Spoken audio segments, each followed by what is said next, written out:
بسم اللہ الرحمن الرحیم۔ السلام علیکم ورحمۃ اللہ وبرکاتہ۔ 8th کلاس، امید ہے آپ سب خیریت کے ساتھ اپنے گھروں میں رمضان المبارک کی رحمتیں اور برکتیں سمیٹ رہے ہوں گے۔ اسلامیات کا نیا سبق لے کر آپ کی ٹیچر آپ کے سامنے حاضر ہے۔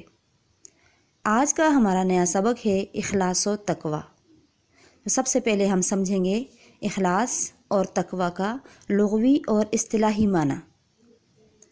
اخلاص کا لغوی مطلب ہے خالص کرنا، کسی چیز کو کسی کے لیے خاص کر دینا، دوسروں سے الگ کر دینا۔ جبکہ شریعت کی اصطلاح میں جو نیک کام بھی انسان کرتا ہے اس کو دنیاوی اغراض سے، دنیاوی فائدوں سے، کسی دوسرے انسان کو دکھانے سے یا کسی اور کے ڈر سے پاک کر کے صرف اور صرف اللہ تعالیٰ کی رضا اور اس کی خوشنودی حاصل کرنے کے لیے کیا جائے تو وہ اخلاص کہلاتا ہے۔ کسی بھی کام کو کرتے وقت اپنی نیت کو صرف اور صرف اللہ تعالیٰ کی رضا کے لیے خالص کرنا اخلاص کہلاتا ہے۔ جیسا کہ اللہ تبارک و تعالیٰ سورہ زمر کی آیت نمبر 3 میں فرماتے ہیں، فَاعْبُدِ اللَّهَ مُخْلِصًا لَهُ الدِّينَ أَلَا لِلَّهِ الدِّينُ الْخَالِصُ کہ تم اپنی تمام عبادتوں کو خالص کرو صرف اللہ تعالیٰ کے لیے۔ کیوں؟ کیونکہ تم غور سے سنو کہ دین تو صرف اللہ تعالیٰ ہی کے لیے ہے۔ دین کو کسی اور کے لیے کرنا اللہ تعالیٰ کے ساتھ شرک ہے، اخلاص کی کمی ہے۔ یعنی اللہ تعالیٰ کی اطاعت میں اللہ تعالیٰ کے سوا کسی اور کو شریک نہ بنایا جائے، نہ کسی مخلوق کو اور نہ ہی اپنی کسی خواہش کو۔ تمام خواہشات کا جو منبع اور محور ہو وہ صرف اور صرف اللہ تعالیٰ کی رضا ہو۔ نیک کام کیا جائے اور وہ صرف اللہ تعالیٰ کو راضی کرنے کے لیے، اس کی خوشنودی حاصل کرنے کے لیے کیا جائے تو یہ اخلاص کہلاتا ہے۔ تو دیکھیں بیٹا، ہم جو کام بھی دنیا میں کرتے ہیں اس کی 2 شکلیں ہوتی ہیں۔ ایک وہ شکل جو نظر آتی ہے، جیسے مثال کے طور پر ہم نماز پڑھتے ہیں تو نماز میں ہمارا جائے نماز پر کھڑا ہونا، ہمارا رکوع کے لیے جھکنا، ہمارا سجدہ کرنا، ہمارا تشہد کے لیے بیٹھنا، یہ سب کچھ نظر آ رہا ہے۔ تو یہ ہے ہمارے کام کی مادی شکل، یعنی جس کا کوئی وجود ہے، جو نظر آ رہی ہے۔ اور ایک چیز دوسری شکل جو اس کی ہوتی ہے وہ دل کی وہ کیفیت ہے جو کسی کو نظر نہیں آتی سوائے اللہ تعالیٰ کے۔ تو ہم جو کام بھی کرتے ہیں، چاہے وہ دینی معاملے میں ہو یا دنیاوی معاملے کا کام ہو، ہر کام کی 2 شکلیں ہوتی ہیں۔ ایک اس کی مادی اور ظاہری شکل جو نظر آتی ہے، اور دوسری وہ شکل جو دل کے اندر ہوتی ہے، نظر نہیں آتی۔ تو جو شکل ظاہری طور پر نظر آتی ہے وہ کہلاتی ہے عمل، اور وہ شکل جو نظر نہیں آتی، جو دل کے اندر کیفیت ہوتی ہے، اس نیت، اس کیفیت کا نام ہے اخلاص۔ اب آگے دیکھیں تقوی۔ تقوی کا لغوی معنی ہے بچنا، پرہیز کرنا، لحاظ کرنا۔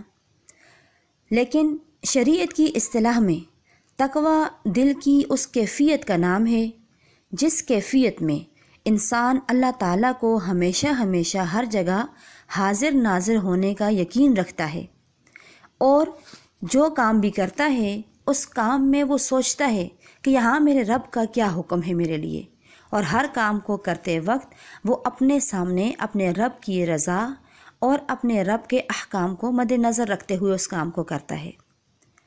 تقوی کا معنی بچنا اور پرہیز کرنا ہے، یعنی جب انسان گناہوں سے بچتا ہے اور اللہ تعالیٰ کی نافرمانیوں سے پرہیز کرتا ہے تو یہ بچنا اور یہ پرہیز کرنا تقوی کہلاتا ہے۔